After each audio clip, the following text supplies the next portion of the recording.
Odile Desforges est membre du comité exécutif de Renault et en charge des fonctions de l'engineering, de la qualité et des systèmes d'information. Elle revient sur ses années passées au cours Atmer, un établissement scolaire hors contrat célèbre pour son niveau de formation et ses méthodes à la fois traditionnelles et innovantes.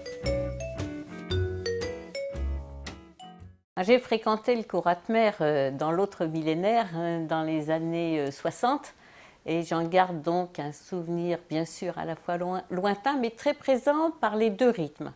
Il y avait le rythme du cours, qui était très fort, là où on contrôlait l'état des connaissances et on vous donnait les grandes lignes de ce qu'il fallait acquérir comme connaissances la semaine suivante. Et puis le second rythme, c'était toute la semaine qui s'écoulait entre les deux cours et qui consistait à un apprentissage construit étape par étape des connaissances qu'il fallait acquérir en une semaine. Donc il y avait vraiment ces deux rythmes qui étaient très complémentaires et qui ont rythmé, je crois, toute mon enfance. Et c'est une scolarité qui m'a donné beaucoup d'atouts, je pense. Le premier, c'est d'avoir des bases extrêmement solides, et il y avait des bases très solides dans l'analyse logique. Et ce sont des bases qui m'ont servi pour structurer ma pensée. J'ai fait après des études d'ingénieur et qui m'ont beaucoup servi aussi comme fil conducteur. Le second apport, je pense, c'est une exigence dans la qualité du travail fourni. Alors, je ne sais pas si je l'ai eu par le cours ou par l'accompagnement que ma mère a fait dans les préparations, puisque c'est elle qui préparait les cours, mais il y a très clairement ça qui m'a aussi beaucoup aidée toute ma vie.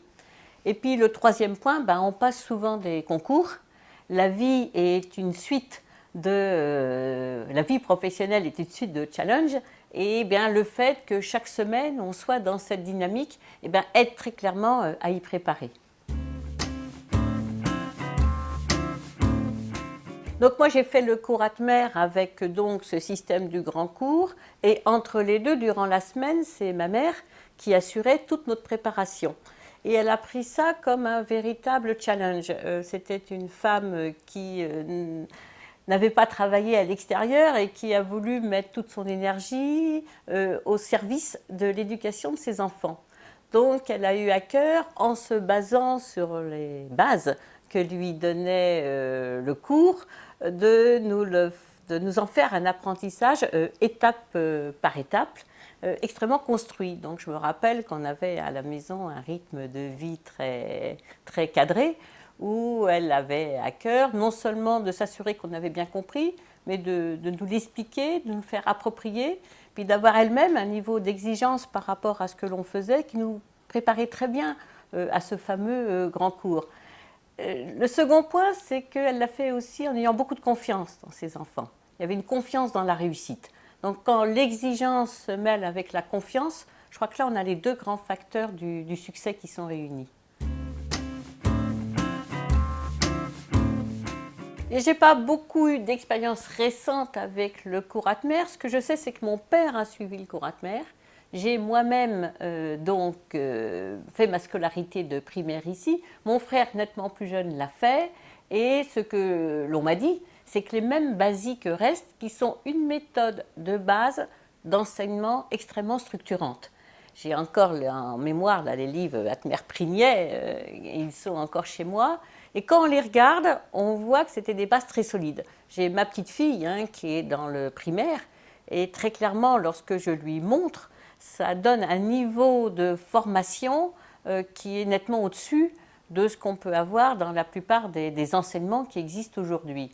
Et pour moi, garder cette base, garder ce fondement qui est de donner des bases très solides aux enfants lorsqu'ils sont dans le premier apprentissage de 7 à 12 ans, c'est quelque chose qu'il faut absolument garder et qui fait le succès du cours.